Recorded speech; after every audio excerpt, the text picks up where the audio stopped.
जय हिंद मित्रांनो, स्वागत आहे तुमचं आणखी एका व्हिडिओमध्ये। तर बघा 2025-26 या वर्षामध्ये जर तुम्हाला पोलीस व्हायचं आहे तर या ठिकाणी मी नाही का तुम्हाला 10-12 गोष्टी सांगणार आहे। तर त्या तुमच्यासाठी खूप महत्त्वाच्या आहेत, तर त्या लक्षात ठेवा, फॉलो करा, नक्कीच नाही का तुम्हाला यातून रिझल्ट भेटेल।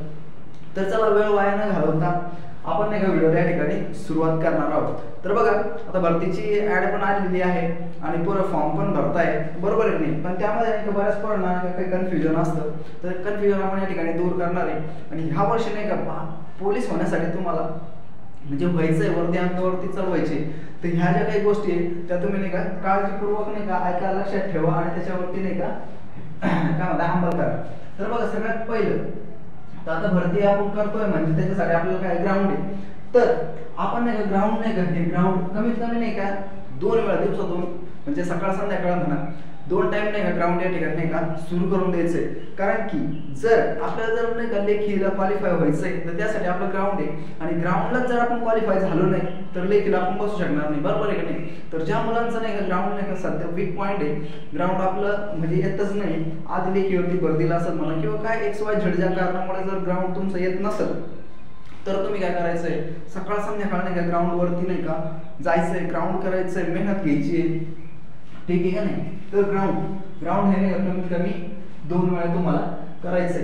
त्याचबरोबर आता तुम्ही बघा ग्राउंड करणार आहे, ग्राउंड केल्यानंतर नाही का शरीर काय होणार आहे, थकून जाणार आहे, एनर्जी लॉस होणार आहे। आता हिवाळ्याचे दिवस आहे, तर हे हिवाळ्याचे दिवस नाही का मित्रांनो एकदम शरीरासाठी नाही का कसं असतं, एकदम पोषक वातावरण असतं, म्हणजे ह्यामध्ये तुम्ही किती मेहनत जर घेतली ना तर शरीराला नाही का लवकर म्हणजे घाम वगैरे येत नाही बघा। आणि उन्हाळ्यात जर उन्हाळ्यासारखे दिवस आहेत तर लगेच थोडं जरी पळालं तुम्ही 1-अर्धा किलोमीटर पळाले तर लगेच घाम येतो, शरीर थोडंसं असं विकनेस येतं, शरीराला पाण्याची जास्त गरज राहते। पण ह्या दिवसात नाही का शरीर कसं असतं, तर वातावरण हे नाही का पोषक वातावरण असतं, म्हणजे ह्या दिवसात तुम्ही जेवढी जास्त एफर्ट घेतलं तेवढं शरीराला काय म्हणतात ते अंगी लागतं बघ, आपण जे खाल्लं ते पण आणि शरीराला मेहनत घेतली ते सुद्धा।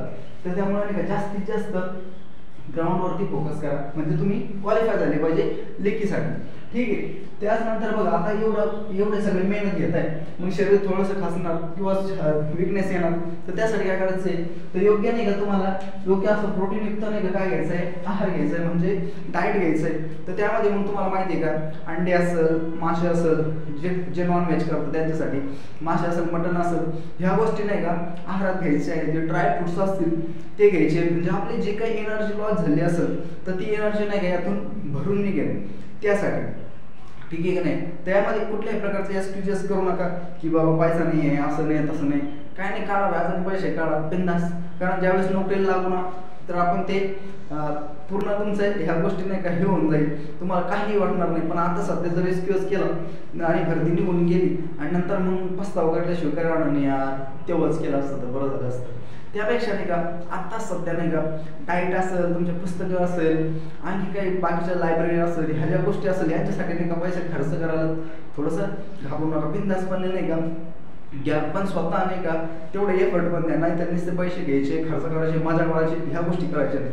तर आपल्याला काय गरजेचं आहे त्याच्यावरती फोकस करायचा, ठीक आहे। पहिलं झालं ग्राउंड झालं, आपलं प्रोटीन झालं, त्यानंतर बघा 1600 किंवा आता समजा जेंट्स आहे त्यांच्यासाठी 1600 आणि फिमेल आहे त्यांच्यासाठी 800, तर 800 मीटर एक गोळा आहे। तर ह्या 2 गोष्टी कमीत कमी नाही का 1600 आणि गोळा हे नाही का आउट ऑफ कराच, म्हणजे ह्याच्यावरती फोकस करा, आहे की नाही। आता गोळा हा इव्हेंट आहे, हा जागेवर होईल, तर बऱ्याच मुलांचा नाही का 10 आणि 12च्या पुढे नाही का गोळा जात नाही, 12 पर्यंत जातो, पण ते 3 मार्काचे पुढचे म्हणजे 15 मार्काचा जो इव्हेंट आहे आपला, तर 3 मार्क ते नाही का फक्त एक रेष पुढे टाकायचे, तर 12 पर्यंत जातो पण पुढे जातच नाही, त्याच ठिकाणी अडकून बसतो, बरोबर आहे ना। तर त्याच्यावरती जास्तीत जास्त फोकस करा, कारण ते 3 मार्क म्हणजे तुम्ही लगेच प्लस होऊन जाणार आहे, कारण एक मार्काने नाही का कितीतरी मुलं नाही का वेटिंगला राहतात। त्यामुळे हे 2 इव्हेंट एक तर 1600 आणि गोळा हे नाही का आउट ऑफ करा, याच्यावरती जास्तीत जास्त फोकस करा, म्हणजे तुमचे मार्क्स नाही का एकदम स्कोर बघा कसा होतो। आता 1600 जर समजा 20 मार्क आहे आणि काय गोळ्याचे तुमचे 15 आहेत, तर या ठिकाणी तुमचे किती मार्क्स होत आहेत, 35 मार्क्स होत आहेत, आणि 100ला तरी तुमचे जर 1600 चांगला येत आहे तर 100 पण साहजिक येणारच आहे। तर ते जर समजा तुमचे 10 जरी घेतले तर किती तुमचं तुमचं पंचायतचं ग्राउंड होतं. तर पंचायतचं हे जे ग्राउंड आहे हे तुमचं ग्राउंड कसं आहे तर टॉपचं ग्राउंड होऊन जातं. त्यामुळे नाही का ह्या गोष्टीवरती तुम्ही ह्या दोन्ही इव्हेंटवरती चांगल्या प्रकारे नाही का फोकस करा. बघा स्कोर कुठल्या पुढे निघून जातोय आहे की नाही. म्हणून सांगतोय का आता सध्या तुम्हाला नाही का लेखीची जास्त आवश्यकता नाही, कारण की तुम्ही ग्राउंडच जर क्वालिफाय झाले नाही मित्रा तर लेखी काय म्हणतात त्याला लेखीला बसणार कसं तू आणि तुला वरती भेटणार कशी आहे की नाही. त्यामुळे नाही आता सध्या ग्राउंडवरती फोकस कर, ठीक आहे ना. तर हे झाले काय 1600 आणि गोळ्याविषयी. त्यानंतर बघा आता चौथं काय आता प्रॅक्टिस करताना म्हणजे आता नाही का तुला म्हणजे फॉर्म सुरू झाले म्हणून नाही का इतके मुलं दिसणार ग्राउंडवरती इतके तुफान. त्याच्यामुळे नाही का आपण हे होऊन जायचं काय फायबर होऊन जायचं नाही की बाबा इतके पोर आहे किती कॉम्पिटिशन आहे यार आपलं होईल का नाही काय करू यार असं तसं बिलकुल नाही. कारण ह्यामध्ये नाही का हौशे नवशे गवशे सगळे जातात. कारण ज्यांनी नाही का कधी ग्राउंडवरती पाय ठेवलेले नाही ते पण ग्राउंडवरती उतरतात, मोकार गर्दी करतात. त्याच्यामुळे नाही का डगमगून जायचं नाही. कारण हे नाही का 100% नाही का किती प्रॅक्टिस करणारा मुलगा असला ना तर त्याच्या डोक्यामध्ये हा विचार येतोच की यार किती कॉम्पिटिशन आहे, एवढे सारे पोर आहे यार काय करू, कुठं फॉर्म टाकू, इथं भरू का तिथं भरू का नको भरू काय करू काहीच नाही. म्हणजे कन्फ्यूज होऊन जातो माणूस. तर कन्फ्यूज व्हायचं नाही बिलकुल. आणि स्वतःवरती काय ठेवायचं आत्मविश्वास ठेवायचा, बिलकुल डगमगून जायचं नाही की यार इतके पोर असले म्हणून माझं होईल का नाही. कारण आपल्याला नाही का स्वतःवरती कॉन्फिडन्स ठेवायचा. हप्त्यातून एकदा दोनदा टाइम काढत राहायचं, टेस्ट पेपर देत राहायचे. म्हणजे आपल्याला नाही का आपलं आकलन होतं, आपल्याला समजतं की यार आपण कुठपर्यंत आपली तयारी झाली. आणि हे पेपर द्यायला ग्राउंड द्यायला नाही का घाबरायचं नाही किती येईल काय होईल, लोक काय म्हणतील, मुलं काय म्हणतील, इतके दिवस प्रॅक्टिस करतो तरी ग्राउंड देत नाही पण ते देत राहायचे, ठीक आहे की नाही. तर मेन काय माहिती का जो प्रॅक्टिस करणार त्याला राहतं पण जो नाही का कंटिन्यू करत राहतो आणि टिकून राहतो ना त्याचाच विजय होतो. त्यामुळे नाही का शेवटपर्यंत आपल्याला नाही का टिकून राहायचंय, पकडून ठेवायचंय, तेव्हाच आपण नाही का यशाच्या शिखरापर्यंत जाणार आहे. मग आता पुढचा पॉईंट काय आहे तर पुढचा मुद्दा असा आहे कमीत कमी 6 ते 8 तास नाही का स्टडी करायचं आहे तुम्हाला, अभ्यास करायचा. म्हणजे ग्राउंड तर करायचं पण नाही का म्हणजे मग रूमवर आलं म्हणजे लगेच झोपून घ्यायचं. म्हणजे ठीक आहे तुम्ही आले थकले मान्य तर आल्यानंतर नाही का कमीत कमी आपलं समजा फ्रेश वगैरे होणे हे ते आणि माइंड रिलॅक्स करण्यासाठी आराम पण करायचा आहे. नाही तर जाऊन त्या लायब्ररीत बसायचं आणि पुस्तक घेतलंय आणि त्याच्यावर डुलक्या मारतोय डोक्यात तर काहीच जात नाही, मग फायदा होणार नाही. त्यामुळे काय करायचं मस्त निवांत रूमवरती जायचं, रिलॅक्स व्हायचं, नाश्ता वगैरे करायचा, काय डाएट आहे तो घ्यायचा आणि थोडंसं नाही का बॉडी रिलॅक्स करायची. वाटतंय ना थोडंसं झोपून घ्यायचं, मस्त झोपायचं, माइंड एकदम रिलॅक्स करायचं, बॉडी रिलॅक्स होऊन द्यायची आणि मग लायब्ररीत जायचं. आणि वेळ भेटतो शेड्यूल बघा खूप मोठं 24 तास आहे आपल्याकडे. 24 तास म्हणजे कमी नाही आहे. ग्राउंडला सकाळचे 2 तास, संध्याकाळचे 2 तास, 4 तास गेल्यानंतर बाकीचे तो 20 तास तुझ्याकडे शिल्लक आहे. 20 तासामध्ये तू 10 तास जरी झोपलो तरी 10 तास तुझ्याकडं आणखी शिल्लक आहे. त्या 10 तासात तू जे पाहिजे ते करू शकतो. म्हणून कमीत कमी 6 ते 10 तास किती फक्त 6 ते 10 तास तू नाही का अभ्यास करायचा आहे. आणि ज्या वेळेस तू क्वालिफाय वगैरे होशील ग्राउंड वगैरे तू टॉपचं येईल त्यावेळेस नाही का लायब्ररी सोडायचीच नाही. काय लायब्ररी सोडायचीच नाही. डायरेक्ट घरून लायब्ररीतून घरपास. बाकी दुसरे मित्र मंडळी हे ते लग्न विग्न साखरपुडे अमुक धमुक बड्डे काहीच नाही. फक्त आणि फक्त अभ्यास करणं आपलं असणार टार्गेट काय पेपरचा स्कोर चांगला येणं आणि आपलं सिटी काबीज करणं आणि आपल्या अंगात वर्दी टाकणं मिळवणं आहे की तेच आपलं स्वप्न आहे. तर पुढे बघा आणखी तर पुढं आहे गणिताचं बेसिक नाही का पक्क करायचं तुम्हाला. कारण नाही का बेसिक जर पक्का असलं म्हणजे पाय जर आता एखादी बिल्डिंग तिचं जर पाय जर मजबूत असला तू तिच्यावर किती पण फ्लोअर्स बांधू शकतो. पण जर पायच मजबूत नाही तू जर चाललं 10-15 मजले बांधायला काय फायदा आहे का, पडत नाही आहे की नाही. त्यामुळे नाही का बेसिक म्हणजे पाया तुमचा पक्का पाहिजे. त्याच्यामध्ये तुमचं काय पाडे असतील, पुन्हा आणखी तुमचे वर्गमूळ असेल, आणखी सूत्र असतील, ह्या गोष्टी नाही का तुम्हाला नाही का करून ठेवायच्या. म्हणजे त्या नाही का तुम्हाला गणित सोडवताना नाही का क्विक म्हणजे कसं एकदम फास्टली तुम्ही नाही का त्या ठिकाणी गणितची क्रिया जी करणार आहे. कारण गणित नाही का सगळ्यांनाच येतं बरोबर आहे की नाही. पण जो फास्ट सोडवेल ना आहे की नाही, जो फास्ट सोडवल ना त्याला त्या ठिकाणी नाही का फायदा होत असतो. कारण की आपल्याकडे वेळेची पण मर्यादा असते आहे की नाही. कारण आपल्याला काय तिथे काय 3 तास दिलेले नाही, 1.5 तास आहे. 1.5 तासात तुला 100 मार्क्स कव्हर करायचे. नंतर भंडारासारखे पेपर, मीरा भाईंदरसारखे पेपर जर आले तर मग काय करण्यास लागून जातो. त्यासाठी लागतो तुमचा सराव, त्यासाठी लागते तुमचं ही बेसिक गोष्टी पक्क्या पाहिजे. तेव्हा तुम्ही स्कोर त्या ठिकाणी करू शकता आणि इतरांपेक्षा टॉपला जाऊ शकता आहे की नाही. चला पुढचा पॉईंट बघा तर अवघड प्रश्न जर समजा काही अवघड प्रश्न असतील ना, म्हणजे गणिताचे नाही बरं, गणित गणित पाठ करून जाऊ शकतो, गणित नाही जे अवघड आहे. समजा आता जीकेचे काही टॉपिक राहते का ज्या ठिकाणी पाठांतर तुम्हाला करावं लागतात. समजा एखादी नदी आहे तर त्या नदीची लांबी किती आहे, किंवा लोकसंख्या आहे, किंवा काही गोष्टी म्हणजे ज्या असणार आहे, क्षेत्रफळ आहे, अशा ज्या गोष्टी त्या तुम्हाला पाठ करावं लागतात. काही सणावळ आहे तर त्या नाही का या ठिकाणी पाठांतर म्हणजे त्या पाठांतरच करून ठेवावं लागते आपल्याला, आहे का नाही. तर ते पाठांतर केलं तरच आपल्याला तो क्वेश्चन तुम्हाला टॅकल करता येतो, सोडवता येतो. मग अशा गोष्टी नाही का पाठ करून ठेवायच्या, ठीक आहे ना. त्याच्यानंतर बघा आता पुढचा पॉईंट काय आहे, तर मराठी व्याकरणामध्ये नाही का शब्द म्हणजे जे काही शब्दाच्या स्वरूपात समजा आता समानार्थी शब्द, विरुद्धार्थी शब्द असतील, पुन्हा वाक्यप्रचार असतील, ध्वनी असतील, याच्यावरती पण प्रश्न असतात. तर हे नाही का तुम्हाला काय करायचं आहे, पाठच करून ठेवायचे, ठीक आहे की नाही. आणि बाकीचे जे समजा आहे तर ते तुम्ही कन्सेप्टनुसार पण समजून जातात. त्यामुळे ह्या गोष्टींवरती काय करायचं, शब्दरूप जे असतील ते पाठ करायचं. कारण मराठी जरी म्हटलं तर हा काही याचा नाही, कमी स्कोरिंगचा नाही, तर 25 मार्काचा हा सब्जेक्ट आहे तुम्हाला म्हणजे भर दिला, तर त्याच्यावरती पण तुम्हाला चांगलं फोकस करायचं आहे. पुढचं बघा आणखी, कारण ह्या वर्षी काही जरी झालं तरी आपल्याला आपल्या आईवडिलांचं स्वप्न पूर्ण करायचं आहे, आपलं स्वप्न पूर्ण करायचं आहे. आणि जे म्हटलं तर तो होणार नाही त्याच्या घरापुढे जाऊन डीजे लावून नाचायचं आहे की नाही. तर पुढे बघा, सामान्य ज्ञान शक्य झाले असते का, म्हणजे काय करायचं माहिती, जे सामान्य ज्ञान ना ते लय मोठं आहे, म्हणजे खूप मोठं फास्ट म्हणता येईल असं लय मोठा विषय.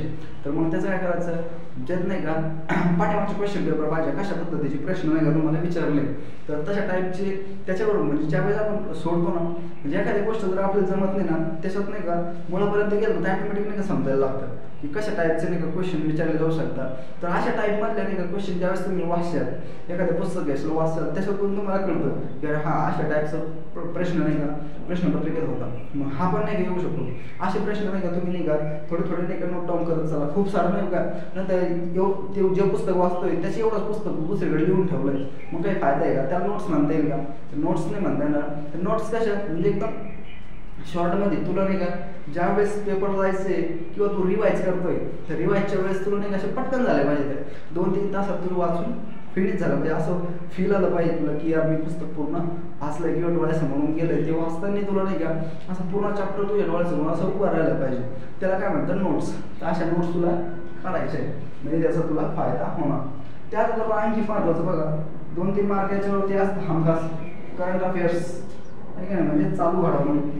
तर हे चालू घडामोडी नाही का सगळ्यात सोपा पर्याय काय याच्यासाठी का डेली नाही का तुम्हाला न्यूजपेपर म्हणा किंवा टेलिग्राम म्हणा याच्यावरचं दररोज येणार आहे, किंवा एखादा यूट्यूबचा व्हिडिओ याच्यावरला नाही का दररोज जे करंट अफेअर होतं येतं, तर ते तुम्हाला दररोज करायचं, म्हणजे तुमचं महिनाभराचं पूर्ण कव्हर होतं. आणि असं जर कंटिन्यू केलं तर तुमचं करंट अफेअर्सचं दुसरं पुस्तक तुम्हाला वाचायची गरज नाही.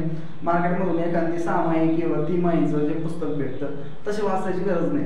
कारण डेली जर वाचलं तुम्ही, आता समजा वाचून किंवा अभ्यास करून समजा बोर झाले, बाहेर थांबले, तर मग सहज न्यूजपेपर वाचून उघडून बघायचं, वाचायचं, म्हणजे त्यातून तुमचं करंट अफेअर्स हे काय होतं कव्हर होतं. आणि तेच आपल्याला काय 2-3 मार्क्स हे नाही का स्कोरिंगसाठी फायद्याचे होतं. त्याच्यामुळं करंट अफेअर्स अशा प्रकारे नाही का तुम्ही डेली वाचून पण कव्हर करू शकता. आणखी बघा आता काही वेळेस काय होतं, ज्या सोप्या गोष्टी ना आपण त्याच पुन्हा करतो बरं का, म्हणजे काय आपलं वाटतं यार हा एकदम मजा वाटायला लागते की यार किती भारी, किती सोपं आहे, सोडवतो पुन्हा तेच मग तेच ते करून काही फायदा आहे का, बरंच आपलं त्यात काय होणार आहे, वेळ वाया जाणार. म्हणून बुद्धिमत्तेसारखा जो विषय तो कसा आहे, सोपा आहे, स्कोरिंग म्हणजे कोणी पण त्याला नाही इझी मार्क्स त्याच्यावरून मिळून जातं. आणि म्हणून मग आपण तोच विषय पुन्हा करायचा का, टाइमपास करायचा का, त्याच्यात वेळ वाया घालायचं. कारण आता वेळ वाया घालण्यासारखा नाही, कारण आता हे फॉर्म भरणं झालं म्हणजे लगेच प्रोसेस कशी होईल, सुरू जाईल, ग्राउंड झाले म्हणजे लगेच तुमचे पेपर राहतील.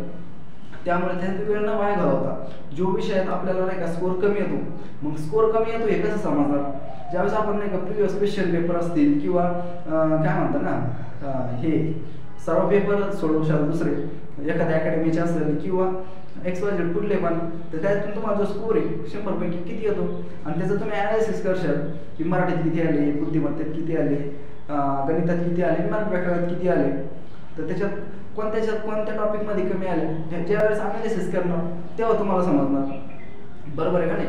तर अशा गोष्टी ज्यावेळेस करणार तेव्हा तुम्हाला ॲनालिसिस केल्यानंतर समजत, आणि ज्याच्यात कमी आले त्याच्यामध्ये तुम्हाला मग काय करायचं आहे, फोकस करायचं आहे, बस सिंपल. ह्या सगळ्या छोट्या गोष्टी ज्यावेळेस तुम्ही फॉलो करशाल, म्हणजे वाटतं तेवढं सोपं नाही, कारण आपलं वाटतं नाही यार होऊन जाईल, पण नाही नाही, ज्यावेळेस जो एखादा नाही का थोड्याशा चुकीमुळे राहतो ना, त्याला विचारा त्याची किंमत काय राहते, आहे की नाही. एखाद्या मार्काने काढला, 2 मार्काने काढला, त्याला विचारा का बरं काढला, तर तो तुम्हाला चांगल्या प्रकारे त्याची नाही का हे सांगेल या ठिकाणी महत्त्व. तर त्यामुळे नाही का विश्लेषण करा, त्याच्याकडून बघा कोणत्या टॉपिकला मार्क्स येत नाही आहे, त्याच्यावरती फोकस करायचा आहे. चला नेक्स्ट. आणि एवढं सगळं झाल्यानंतर सगळ्यात महत्त्वाचं काय माहिती आहे, तर सगळ्यात महत्त्वाचं आहे सातत्य म्हणजे कंटिन्यूटी. तर आपण हे करतोय त्यामध्ये कधी धर कधी सोड असं जर झालं तर त्याचा फायदा नाही. त्यामुळे नाही का कंटिन्यूटी ही खूप महत्त्वाची आहे. सातत्य नाही का दररोज का होणार थोडं होत नाही, करत राहायचं आहे, वाचत राहायचं आहे, प्रॅक्टिस करत राहायची. म्हणजे ते म्हटलं ना मी पहिल्यांदा की जिंकतो तोच जो नाही का शेवटपर्यंत टिकून राहतो, आणि जो शेवटपर्यंत टिकतो तो जिंकणार म्हणजे जिंकणार. असे नाही का 10-12 या ठिकाणी मुद्दे होते ते मी तुम्हाला सांगण्याचा प्रयत्न केला आहे, जेणेकरून तुम्हाला नाही का येणाऱ्या ह्या भरतीसाठी तुम्हाला नक्कीच नाही का नक्की म्हणजे नक्की फायद्याचे ठरतील. जर तुम्हाला आवडले तर तुमच्या मित्राला पण ह्या गोष्टी शेअर करा, सांगा. ठीक आहे, तर भेटूया अशाच आणखी एखाद्या महत्त्वपूर्ण व्हिडिओमध्ये. तोपर्यंत जय हिंद आणि ऑल द बेस्ट सगळ्यांना. ठीक आहे.